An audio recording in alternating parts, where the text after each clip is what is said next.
ये वो आग लगा देंगे, तोड़ देंगे, फाड़ देंगे, उजाड़ देंगे। मुख्यमंत्री भ्रष्टाचार योजना, इस बारे में तो कोई जिक्र ही नहीं हुआ। इनका भी जिक्र होना चाहिए। अगर राज्यपाल महोदय सरकार की उपलब्धियों को ही गिनाते हैं तो ये तो भी सबसे बड़ी उपलब्धि है। इतना बड़ा भ्रष्टाचार बिहार में कभी और किसी सरकार में नहीं हुआ। तो राज्यपाल महोदय को भी चाहिए कि अपनी आंखों से भी देखे विधि व्यवस्था को।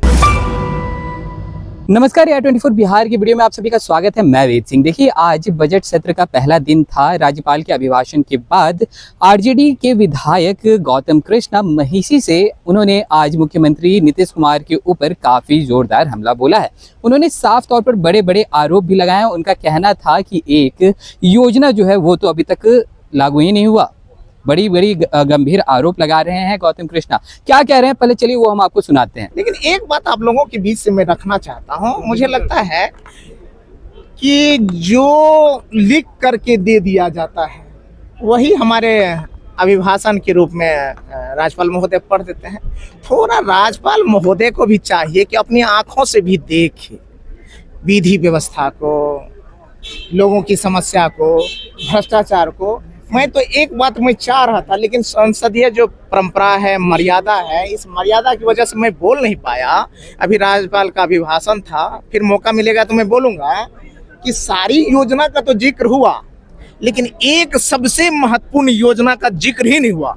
और मैं चाहता हूँ आप सभी पत्रकार भाई और लोकतंत्र के चौथे स्तंभ मीडिया के सभी भाइयों को मैं कहता हूं, अगर हो सके तो गौतम कृष्ण की तरफ से आप लोग ये रखेंगे कि राज्यपाल महोदय के मुंह से एक महत्वपूर्ण योजना छूट गया है। पहले जहाज को जाने दीजिए, तब बढ़िया से बोलूँगा। ये बहुत महत्वपूर्ण योजना है सर, आप लोग गौर करेंगे। मुख्यमंत्री भ्रष्टाचार योजना, इस बारे में तो कोई जिक्र ही नहीं हुआ। इनका भी जिक्र होना चाहिए।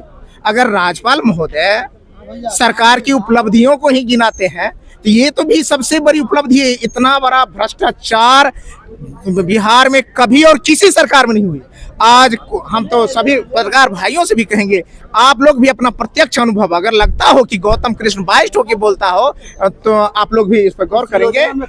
इस भ्रष्टाचार योजना में ब्लॉक, अंचल, पुलिस, हॉस्पिटल, रोड, जल, पानी, नल, भैया कौन योजना नहीं छूटा हुआ है कि जहां देखिए भ्रष्टाचार ही भ्रष्टाचार ही भ्रष्टाचार ही। तो भ्रष्टाचार में आकंठ डूबा हुआ इस बिहार में ये उपलब्धि किसकी है? माननीय मुख्यमंत्री जी की उपलब्धि है। 21 साल की उपलब्धि है। तो 21 साल की उपलब्धि वाली योजना का तो कोई जिक्र ही नहीं हो रहा था।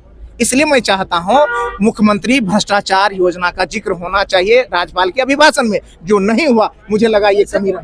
वैसे विधायक जी आप भी पीडीओ रह चुके हैं, शासनकाल में रहे, सवाल तो आप भी खड़े हो जाएंगे। तो सवाल तो मैं कर ही रहा हूँ। मैं तो कहता हूँ खाता, खेसरा, निजी जमीन सब कुछ आपको दे दूं क्या? आप जाके जांच कीजिए ना।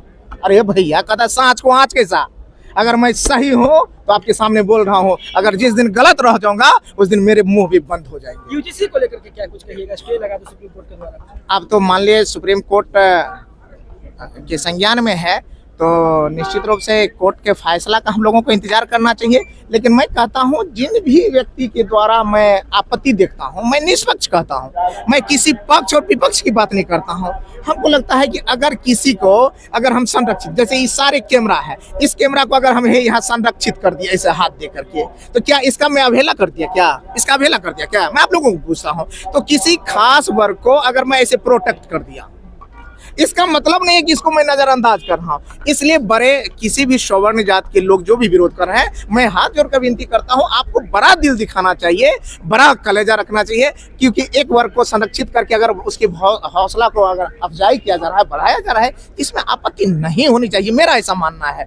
फिर लोगों तो अपने अपने चश्मा से, अपने अपने एंगल से नहीं होता है, चश्मा, जाति, धर्म, मजहब का चश्मा पहन करके लोग भैया क्या क्या बतियाते हैं। ये वो आग लगा देंगे, तोड़ देंगे, फाड़ देंगे, उजाड़ देंगे। भैया ये नहीं, ये देश सबका है।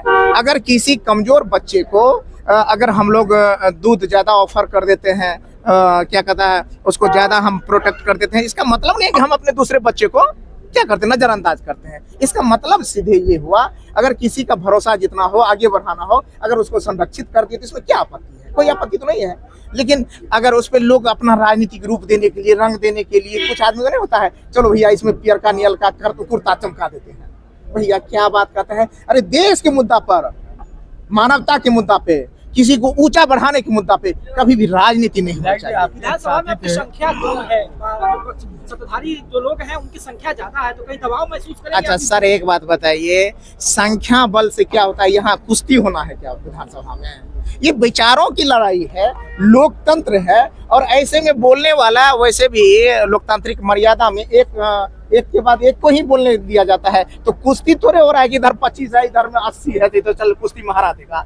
भाई एक एक आदमी बोलते हैं, अगर आपके विचार, आपके मुद्दे, आपके सिस्टम के प्रति नाराजगी या सपोर्ट अच्छे होंगे तो निश्चित रूप से उठाए जाएंगे। और आप लोग भाई संख्या बल में कम नहीं है। आप लोग आपके ही साथी, चप्पल तो सर, आप तो गर्मी आ गई है, चप्पल तो सब दिन चलता है। आपके सहयोगी थे कांग्रेस के, वो उन्होंने कहा कि अगर राज्यपाल के अभिभाषण में नीट छात्रा के मामला में नहीं उठाया जाएगा तो हम लोग उसको विरोध करेंगे। तो आपने साफ तौर पर सुना कि भ्रष्टाचार को लेकर के काफी गुस्से में नजर आ रहे थे गौतम कृष्णा। उन्होंने साफ तौर पर बताया कि भ्रष्टाचार योजना का तो शिलान्यास हुआ ही नहीं, यानी मुख्यमंत्री नीतीश कुमार के शासनकाल में कितना ज्यादा भ्रष्टाचार बढ़ चुका है हर क्षेत्र में देखा जाए, तो उसको लेकर के काफी गुस्से में नजर आ रहे थे गौतम कृष्णा।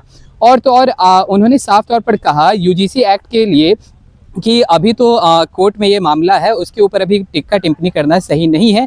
न्यायालय का जो भी फैसला आएंगे उसका स्वागत है, लेकिन दूसरी तरफ ये भी उन्होंने कहा कि अगर कोई छोटा मतलब ग्रुप है उसको अगर संरक्षण दिया जाए तो उसमें किसी को आपत्ति क्या हो सकती है। तो चलिए, और भी ऐसे तमाम खबरों का सिलसिला इसी प्रकार बना रहेगा। या 24 बिहार पे अपनी राय प्रतिक्रिया हमारी कमेंट बॉक्स में जरूर साझा करें। धन्यवाद।